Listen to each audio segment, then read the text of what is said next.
সুতরাং আমার কথা বিশ্বাস করে নাই। সামনে এর গোপালগঞ্জের যদি এই যারা এনসিপিরও অধিকার আছে দল করার, তারা ছাত্র, তাদের অধিকার আছে মিছিল মিটিং করার, যেহেতু গণতন্ত্র রাষ্ট্র গোপালগঞ্জে কেন যে কোনো গঞ্জে তাদের বাংলাদেশের মধ্যে অধিকার আছে। তাদের অধিকারকে যেমন গোপালগঞ্জের মানুষ তারা খর্ব করছে, আর তারাও কিন্তু রাজনৈতিক বক্তব্য আরেকটু শালীনভাবে দেওয়া ছিল।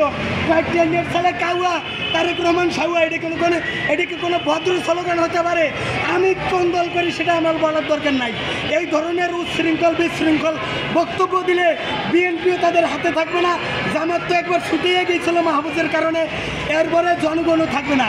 এই জন্য তারা সবাইকে হাতে নিয়ে তারা যদি তাদের দল করুক, জনগণ যদি তাদেরকে সরকার উপহার দেয় তারা গঠন করবে। তাদের যেমন মিছিল মিটিং করার অধিকার আছে। গোপালগঞ্জ তো কোনো ইন্ডিয়া না যে সেখানে ভিসা লাগবে।